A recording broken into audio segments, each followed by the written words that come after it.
साथीहरु, welcome back to my new blog. तो आज को ब्लग में म यो सिकाउने वाला छु कि फोटोलाई राम्रो कसरी बनाउने अथवा फोटो एडिटिङ कसरी गर्ने। यदि तपाई पनि इच्छुक हुनुहुन्छ फोटो एडिटिङ को लागि तो मेरो भिडियो लास्टसम्म हेरिदिनु होला। हेरेर फुल सपोर्ट गरिदिनु होला। म हेराउने वाला छु कि एउटा नेचुरल फोटोलाई कसरी एडिट गरेर राम्रो फोटो बनाउने। सबभन्दा पहिला आफ्नो मोबाइलको एप्समा आउने हो अनि त्यहाँ हेर्न सक्नुहुन्छ लुमी फोटो एडिटर भनी अनि त्यसमा क्लिक गर्नुहोस् र यसमा जुन राम्रो लाग्छ तपाईलाई त्यही फोटो क्लिक गर्नुहोस्। यो मलाई लाग्यो अनि मैले यसमा क्लिक गरेँ। सबैजना एडजस्टमा आउनुहोस्। यसमा आएपछि एसएल हुन्छ त्यसमा हेर्न सक्नुहुन्छ। पहिला यो टी सर्टको क्लिक गर्ने हो। टी सर्टको कलर मिलाउने हो अनि हेर्न सक्नुहुन्छ मिलाएर छु त्यसैको हिसाबले मिलाउनुहोस्। अनि मिलाइसकेपछि फेरि ग्रीनमा आउने हो। ग्रीन कलरमा अनि सेचुरेसनलाई माइनस गर्ने हो। सबैमा माइनस नै गर्ने हो। ब्ल्याक बनाउने हो भने सबैमा माइनस।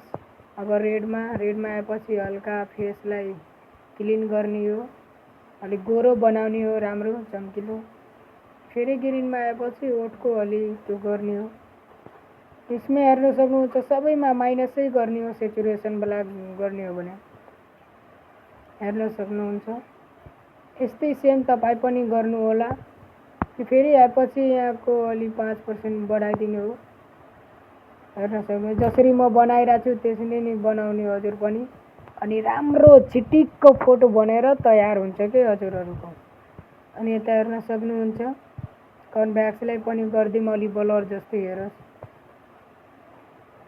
क्यानभासको हेर्न सक्नुहुन्छ। भिन्टेजलाई पनि हल्का बढाइदिने हो।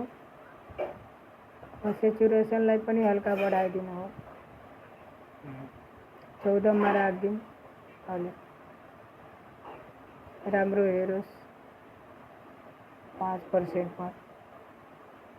जसरी म बनाइरहेको छु त्यस्तै नै हजुर पनि बनाउनुहोस् र आफ्नो फोटोलाई हेर्नुहोस् कति राम्रो। यता फोटोलाई पनि सेभिङ गरिसके अनि यता हेर्न सक्छ अहिले फोटो तयार भएर एकदम राम्रो चिटिक्क हेरिन्छ। यसले हेर्न सक्नुहुन्छ यो फोटो बनिसक्यो सेभ पनि भइसक्यो। यता हेर्न सक्नुहुन्छ कति राम्रो ब्ल्याक र व्हाइट सबै बनिसक्यो। बनेर तयार पनि भइसक्यो। यदि हजुरलाई पनि यस्तो फोटो एडिटिङ मन पर्छ भने मेरो च्यानललाई सब्स्क्राइब गर्नु होला। र यता हेर्न सक्नुहुन्छ यो फोटोमा हेराउने छु कति चिटिक्क बनेर तयार भएको छ। अनि यता हेर्न सक्नुहुन्छ यता हेर्नु एउटा पनि दाग छैन गाइज, एउटा पनि दाग छैन। ओ कति क्लियरिटी बनेर तयार भएको छ। एउटा पनि दाग छैन। तो गाइज मेरो फोटो राम्रो लाग्यो भने मलाई फुल सपोर्ट गर्नु होला।